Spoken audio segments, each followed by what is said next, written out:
मेरा क्वेश्चन है, there is always a war between mind and heart, and sometimes you know कि ये गलत है, बट फिर वही अंदर से आता है कि नहीं यार कर लेना चाहिए. Sometimes you are like not decidable कि ये चीज़ सही है या गलत है, दिमाग कुछ और कह रहा है, दिल कुछ और कह रहा है, तो सर उस टाइम क्या करना चाहिए, क्या सुनना चाहिए और क्या मानना चाहिए? मतलब दिल की सुने या दिमाग की सुने? इसको हम एक और तरीके से भी बोल सकते हैं इस टॉपिक को, how to stop being an emotional fool. सही लग रहा है टॉपिक? सारे कह रहे सर यही तो है हम. सबने यस सर बोल दिया. कितने चाहते हैं ये आज के सेशन का टॉपिक? सब चाहते हैं. अरे वाह, let's give a big hand for her. Please. Topic हमको मिल चुका है. Topic is how to stop being an emotional fool. तो सबसे पहले देखते हैं इमोशनल होना क्या बुरा है? ये बुरा नहीं है. ये जो वर्ड है इमोशन, इसी में इसका मीनिंग है. You can call it as energy in motion. लेकिन अगर वो एनर्जी अनकंट्रोल्ड वे में चलने लग जाए तो क्या होगा? एक है एनर्जी आपके कंट्रोल में है, इमोशंस आपके कंट्रोल में है. एक है आप इमोशंस के कंट्रोल में हो. कैसी होगी इस बंदे की लाइफ जो इमोशंस के कंट्रोल में है? खत्म ही खत्म है जी. मतलब एक मिनट में वो एक्साइटेड हो जाएगा, अगले मिनट में डिप्रेस्ड हो जाएगा. जब जरूरत से ज्यादा खुश हो जाएगा तब भी रायता फैलेगा. जरूरत से ज्यादा खुश हो जाते हैं तो कमिटमेंट नहीं करने लग जाते उल्टे सीधे. पूरी की पूरी रामायण को अगर आप समझने की कोशिश करोगे तो सारी जो प्रॉब्लम्स हुई उसकी जड़ क्या थी? सीता. अरे नहीं, सीता जड़ थी.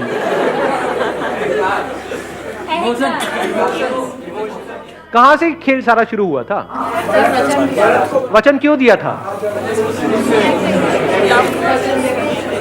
तो रामलीला शुरू होने वाली है ऐसा लग रहा है. एक हनुमान भी आएगा थोड़ी देर में. यहाँ से ये दिख रही है ऊपर से रॉड. हनुमान जी आएंगे, लंका उनका जलाएंगे, करेंगे. देखते हैं क्या होता है. हाँ, नहीं समझने की कोशिश करते हैं क्या हुआ था. कैकेयी से बहुत खुश हो गए थे दशरथ जी, तो उन्होंने उनको वचन दिया था कि जब भी आप मांगोगे वो हम देंगे. तो पूरी की पूरी रामायण की जड़ क्या है? नहीं, कैकेयी नहीं. कभी सीता, कभी कैकेयी. अबे पागल हो क्या? रुको. दशरथ जी जरूरत से ज्यादा खुश हो गए थे, इमोशनल हो गए थे, और जरूरत से ज्यादा खुश होने के बाद में उन्होंने उसको कुछ ऐसा कह दिया जिसके बाद में ये पूरी की पूरी रामायण शुरू हुई. तो हमारी भी जिंदगी की रामायण ऐसे ही शुरू होती है. जरूरत से ज्यादा खुश हो जाते हैं और किसी को कमिट नहीं करना चाहिए, कमिट कर दिया, उसके बाद वो फुद्दू घर के चक्कर लगा रहा है.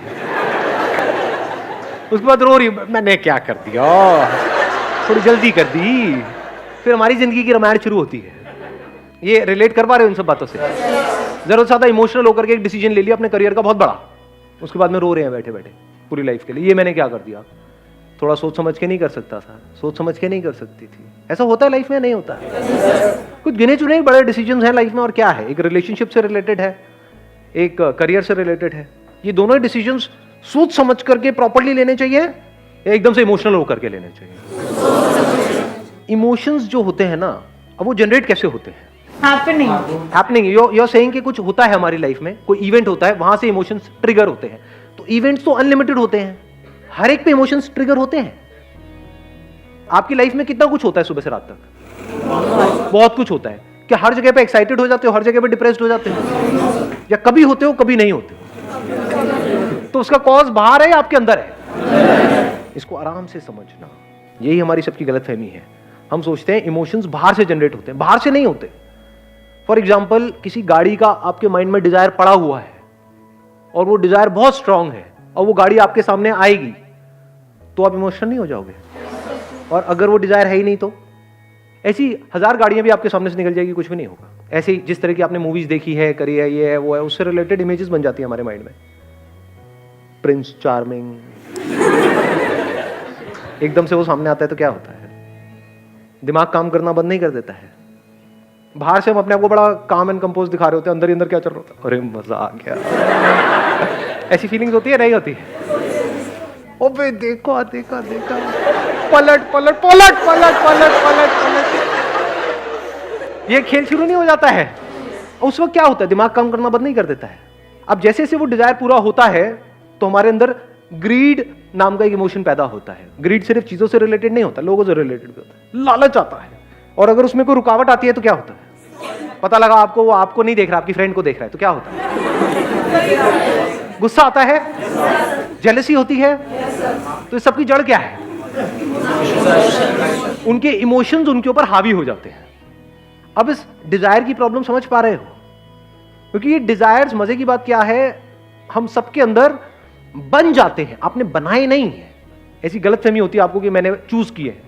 चूज नहीं किए हैं। जैसी आपकी अपब्रिंगिंग है, जैसा फैमिली बैकग्राउंड है, जैसा फ्रेंड सर्कल है, जो सुबह से रात तक आप देखते रहते हो, जिस तरह की एड्स देखते हो, जिस तरह की मूवीज देखते हो, जिस तरह के सीरियल्स देखते हो, उसके हिसाब से डिजायर्स बनने लग जाते हैं, जो हो सकता है शॉर्ट टर्म में तो आपके लिए अच्छे हैं, लेकिन लॉन्ग टर्म में आपकी धज्जियां उड़ाने वाले हैं। तो क्या हो अगर ये जो डिजायर्स हैं, इसको आप खुद चूज करो, खुद प्लांट करो। जैसे एक सीड नहीं है, क्योंकि हो सकता है वो जो डिजायर्स पड़े हुए हैं वो कैक्टस के जैसे हैं कि वहां मरना ही मरना है। क्योंकि डिजायर्स आपको लगता है, अब ये बहुत बड़ी गलतफहमी है, इसको देखने के लिए थोड़ी सी समझ चाहिए, कि आपको लगता है कि हम खुद चूज करते हैं अपने डिजायर्स। आप नहीं करते हो। मार्केटिंग की पूरी एक दुनिया है।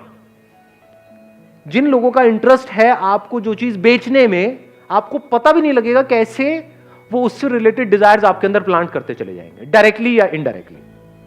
एड्स को लेके एड्स को लेके क्या करते हैं? सबको अपनी पड़ी है जी, एज सिंपल एज दैट। लोग क्यों करते हैं? मतलब लोग कचरा भी बेचने के लिए क्यों तैयार है? चलो कोई आदमी गरीब है तो उसका तो फिर भी समझ आता है कि वो अपनी फैमिली के लिए, किसी के लिए कर रहा है। अरे वो लोग जिनके बैंक अकाउंट में करोड़ों रुपए पड़े हैं, सो कॉल्ड सेलिब्रिटीज, क्या वो झूठ नहीं बोलते हैं आकर के? क्या वो जिन भी चीजों की ऐड कर रहे हैं वो खुद खाते पीते हैं? लेकिन ऐड तो करते हैं। क्यों करते हैं? पैसा दो, कुछ भी बुलवा लो, बट पैसा तो उनके पास में है, फिर क्यों करते हैं? लालच है जी। फॉर एग्जाम्पल, आपको क्रिकेट का शौक है, तो आपका कोई आइडल है, उसने आकर के बोल दिया कि ये खाओ, चाहे वो उसको हाथ भी ना लगाए खुद, ना अपने बच्चों को खिलाए, ना अपनी बीवी को, किसी को ना खिलाए, लेकिन अगर उसने आकर के बोल दिया कि ये खाओ, तो क्या होगा? आपका दिमाग वहां पर बीच में आएगा? ये इमोशंस आपके ऊपर हावी हो चुके हैं। अभी मैं एक स्कूल में गया था सेशन करने के लिए, एक गवर्नमेंट स्कूल था, 6th-7th के बच्चे थे। सेशन करा मैंने, उसके बाद में लंच ब्रेक में उनके साथ में बैठा, खाना वाना खा रहा था। उसमें से एक बच्चा आया, आकर के कोई चीज़ मेरे को दी, सर ये खाओ बहुत बढ़िया है। मैंने कहा ये सब मैं नहीं खाता।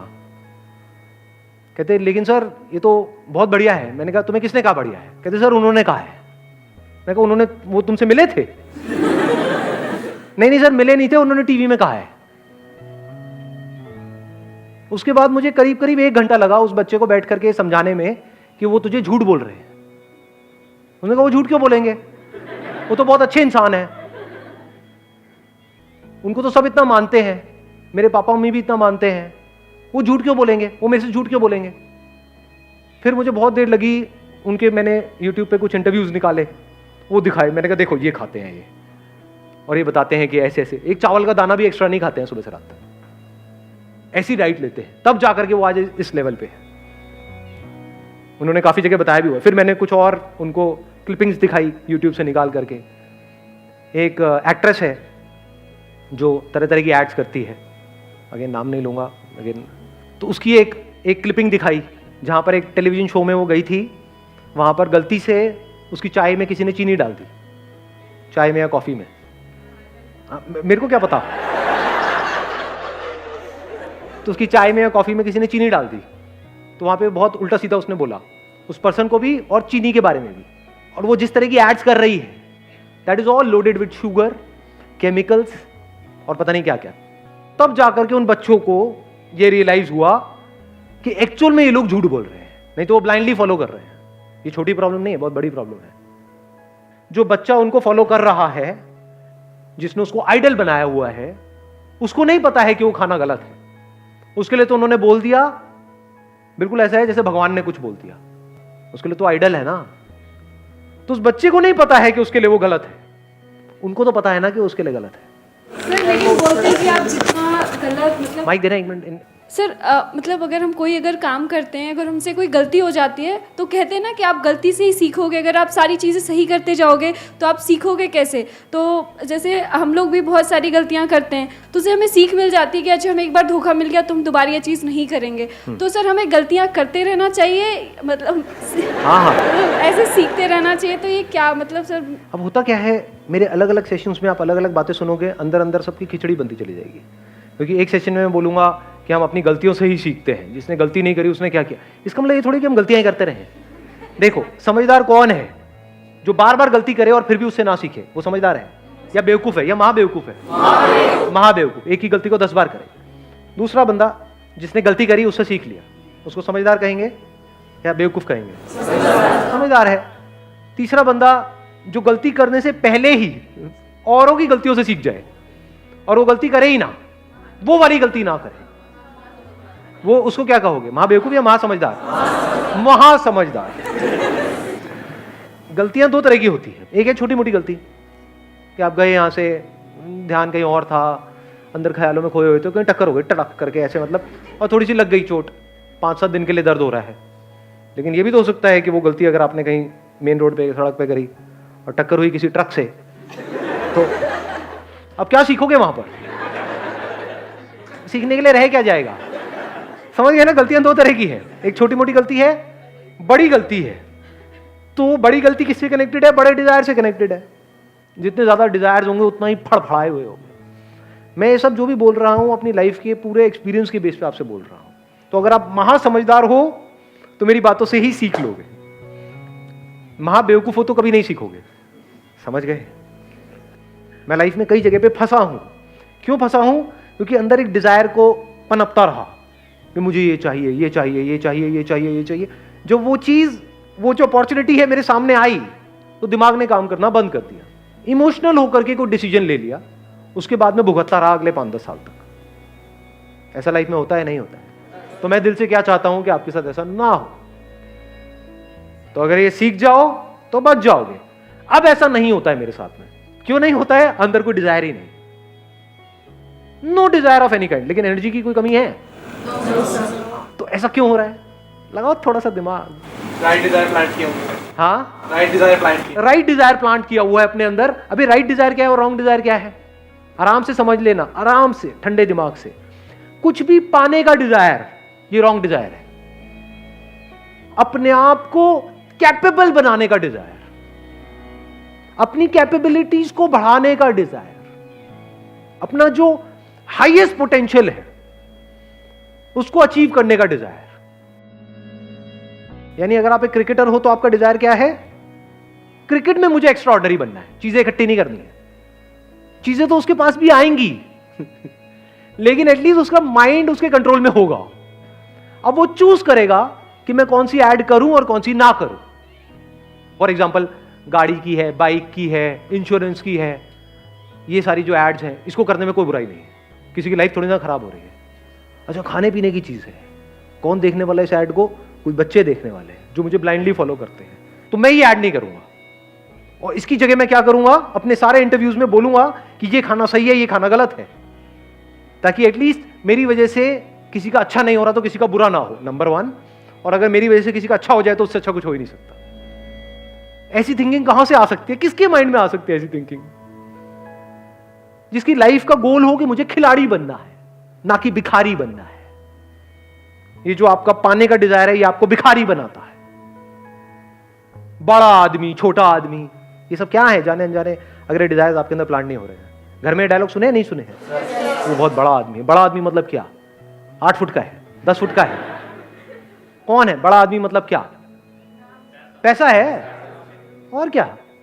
तो बड़ा आदमी मतलब जिसके पास पैसा बड़ा है। क्या वो एक्चुअल में बड़ा है? या हो सकता है उसकी सोच 2 कौड़ी की हो। तो सोच की क्या वैल्यू है हमारी सोसाइटी में? अंदर से बंदा कैसा है, उसकी क्या वैल्यू है? 0। तो जिसकी वैल्यू 0 है, एक्चुअल में वही लाइफ के लिए सबसे इंपॉर्टेंट है। क्योंकि अगर आपकी सोच सही तो आपकी लाइफ सही, आपकी लाइफ सही तो आपके आसपास वाले लोगों की लाइफ सही। Somebody who is peaceful from within, absolutely calm within, वही तो किसी और इंसान के जब कांटेक्ट में आएगा तो उसके साथ में कुछ अच्छा कर सकता है। जिसके अंदर पहले ही भूचाल है, मतलब बवंडर चल रहा है, वो जब भी किसी के कांटेक्ट में आएगा वो एक ही बात सोच रहा होगा, मैं इसको कैसे यूज करूं अपना वो पूरा करने के लिए। जो चीज मुझे चाहिए उसमें ये काम का है या नहीं है। काम का है तो आपके लारे लप्पे करेगा, नहीं है तो आपको साइड में कर देगा। ऐसी नहीं है दुनिया, अपना काम निकालने के बारे में सोचते सुबह से रात। ऐसे ही बनना चाहते हो, या फिर ऐसे बनना चाहते हो कि कहीं पर बैठे हो किसी के साथ में, अब वो चाहे अमीर है गरीब है कोई फर्क नहीं पड़ता है, चाहे रोड के साइड में बैठ करके चाय पी रहे हो, घंटों तक बैठे हो, बैठ करके देख रहे हो, ऑब्जर्व कर रहे हो। ये ऑब्जर्व करने के लिए अंदर एक ठहराव होना चाहिए, अंदर खुशी होनी चाहिए। खुशी और पीस ऑफ माइंड अलग अलग चीजें हैं, एक ही है? अलग है? एक ही है? एक ही है। ये अलग अलग चीजें नहीं है, नाम अलग अलग है। उसको आप शांति कहो, खुशी कहो, एक ही चीज है। आप लोग खुश रहना तो चाहते हो, सब रहना चाहते हैं दुनिया में, लेकिन ये नहीं पता है खुश रहते कैसे हैं। ऐसे सीड्स अपने अंदर प्लांट करने होते हैं जो जैसे जैसे लाइफ आगे बढ़े आप अंदर से और पीसफुल होते चले जाओ। Wish you all the very best. Thank you so much for coming.